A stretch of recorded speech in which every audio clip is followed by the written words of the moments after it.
Assalamualaikum warahmatullahi wabarakatuh. Izin memperkenalkan diri, nama saya Tiara Rosanda Pramesti dengan NIM P206370240037 dari kelas 2A. Di sini saya akan berbagi tutorial membuat grafik Weber Johnson dengan menggunakan Excel. Sebelum membuat grafik, kita harus memiliki data tahunan. Di sini saya memiliki data tahunan dari berbagai rumah sakit di tahun 2025 seperti BOS, BOR, LOS, TOY, PTO. Dalam data BOR, saya juga menggunakan garis bantu seperti BOR 50, 70, 75, 80, 90. Untuk data BOR 63,99 sampai 77 sampai 91 merupakan data dari semua rumah sakit.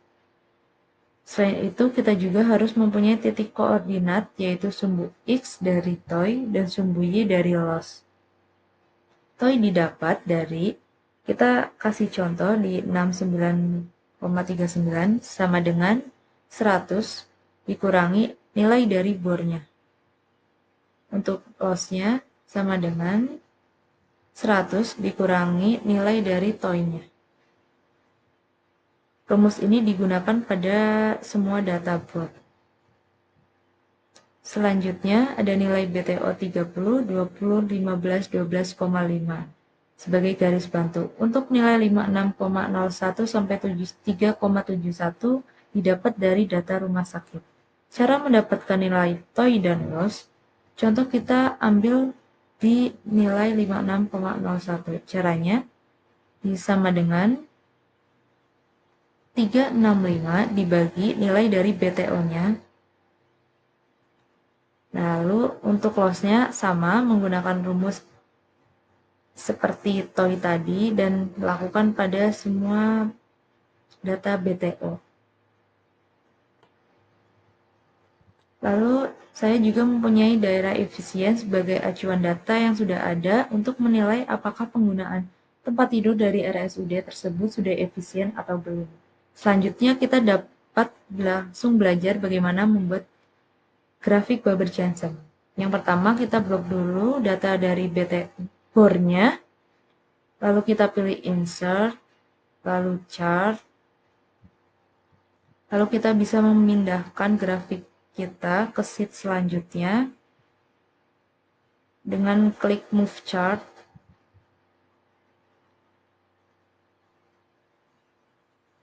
Lalu kita bisa mengatur ukurannya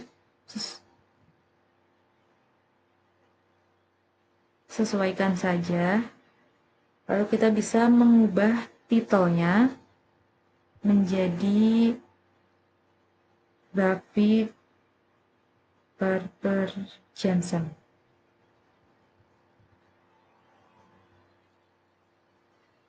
Kita juga bisa menambahkan keterangan dari semua garis yang sudah kita buat dengan pilih tanda plus kanan, lalu pilih legend.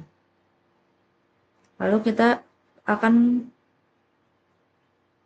membuat ukurannya, sumbu X saya pilih maksimumnya 20 dan majornya 1. Ini bisa disesuaikan dengan yang kita inginkan. Dan untuk sumbu Y-nya juga kita bisa menyesuaikan. Di sini saya menggunakan maksimumnya 30 dan majornya 2.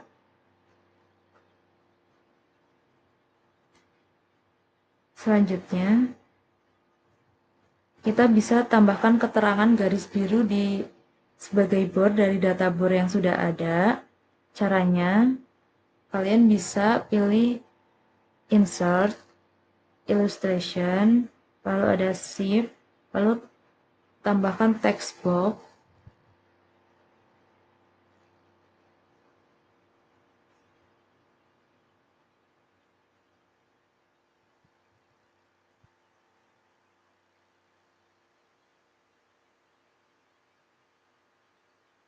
Seperti BOR 90%, lalu kita bisa sesuaikan.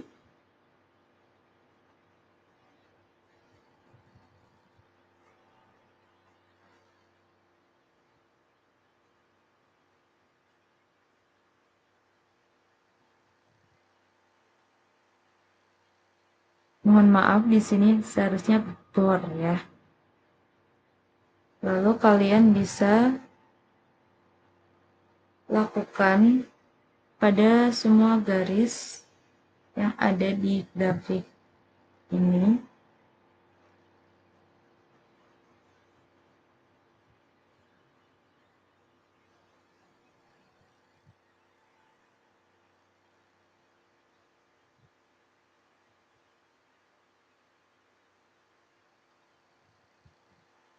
Di sini saya percepat ya.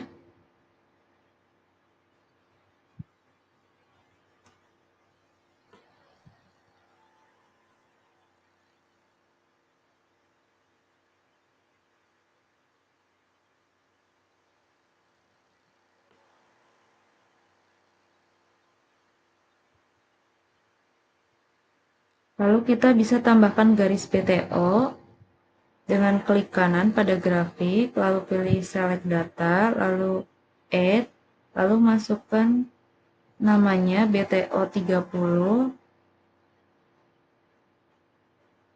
Lalu kita bisa memasukkan data toy dan loss-nya. Toy sebagai sumbu X dan loss sebagai sumbu Y.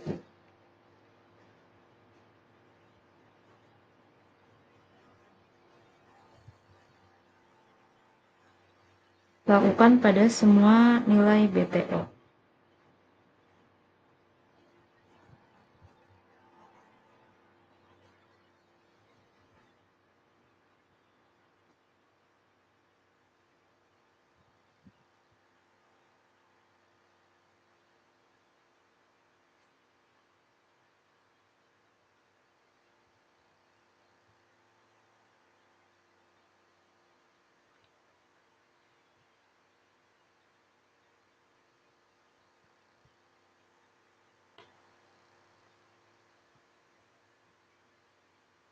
Setelah itu akan muncul garisnya.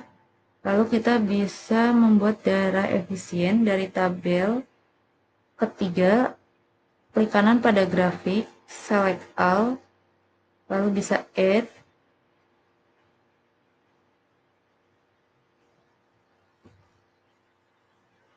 Kita bisa namain daerah efisien.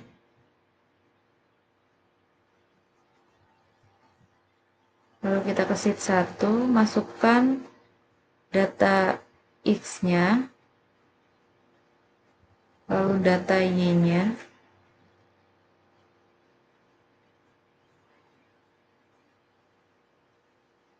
Maka daerah efisien akan muncul yang ada di sebelah kiri. Lalu kita akan menambahkan hasil perhitungan 4 parameter indikator yaitu bor, loss, toy, BTO dengan membuat titik-titik pada perpotongan BTO dan bor. Caranya, kita bisa klik kanan,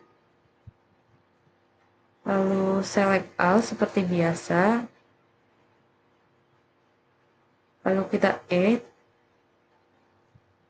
Untuk Tasikmalaya, kita ambil sumbu X-nya itu dari toy, dan sumbu Y-nya dari Aflos.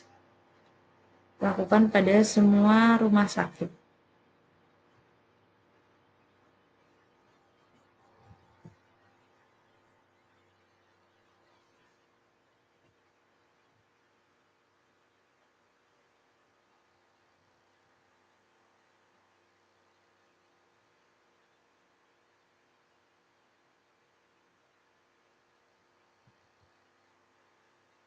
Lalu titik-titik perpotongan akan muncul, dan di situ udah ada titik perpotongan Tasikmalaya, Ciamis, Banjar, dan Purwokerto. Kalian bisa cross-check sendiri ya. Dan jika datanya sudah benar, maka pembuatan grafik Weber-Janssen sudah selesai. Berdasarkan data dan grafik yang telah kita buat tadi, Indikator BOR keempat rumah sakit berada dalam rentang efisien, yaitu 60–85%. Dua rumah sakit, yaitu Tasikmalaya dan Ciamis, cenderung stabil, tapi berbeda dengan Purwokerto dan Banjar, yang justru berada di angka mendekati batas atas, yaitu lebih dari 75%. Kondisi ini menunjukkan kalau kapasitas rawat inap hampir selalu penuh setiap harinya, sehingga ada risiko overload jika ada peningkatan kasus. Karena itu, rumah sakit dengan BOR tinggi sebaiknya mengevaluasi kebutuhan penambahan tempat tidur, memperkuat sistem rujukan antar rumah sakit, dan menyiapkan alternatif seperti ruang transit atau perawatan di rumah bila memungkinkan. Untuk loss atau rata-rata lama rawat, semua rumah sakit berada pada kisaran 3–5 hari. Secara umum ini masih dianggap baik. Namun, loss yang terlalu singkat seperti di Banjar bisa beresiko jika pasien pulang sebelum kondisinya benar-benar stabil. Sedangkan loss yang lebih panjang justru mengurangi kapasitas rawat karena bed tidak cepat berputar. Oleh karena itu, discharge planning perlu diperkuat. Pelayanan harus terus dimonitor kualitasnya, dan pasien serta keluarga perlu diedukasi agar kepulangan aman serta mengurangi resiko rehospitalisasi. Kemudian untuk TOI atau turnover interval, semua rumah sakit memiliki nilai kurang dari 2 hari. Artinya tempat tidur yang kosong langsung cepat terisi kembali. Ini menggambarkan efisiensi yang tinggi, tapi juga berarti tidak ada banyak waktu buffer bagi rumah sakit. Maka dari itu diperlukan mekanisme antisipasi, misalnya menyediakan buffer bed, mengoptimalkan penggunaan IGD atau ruang transit, serta memperkuat sistem triase agar kasus ringan tidak menumpuk di rawat inap. Terakhir, pada indikator BTO atau bed turnover, semua rumah sakit mencatat angka lebih dari 56 kali per tahun. Padahal standar efisiennya hanya 40–50 kali menurut Depkes. Angka ini menunjukkan perputaran pasien yang sangat cepat. Dampaknya beban kerja tenaga kesehatan semakin berat. Ada resiko penurunan mutu pelayanan dan kebutuhan fasilitas pun meningkat. Untuk itu, manajemen rumah sakit perlu menambahkan jumlah SDM sesuai beban kerja, meningkatkan ketersediaan sarana medis maupun non-medis, serta memulai mempertimbangkan ekspansi kapasitas jika tren ini terus berlanjut. Terima kasih, mungkin ini yang bisa saya sampaikan. Semoga bermanfaat. Kurang lebihnya mohon maaf. Wassalamualaikum warahmatullahi wabarakatuh.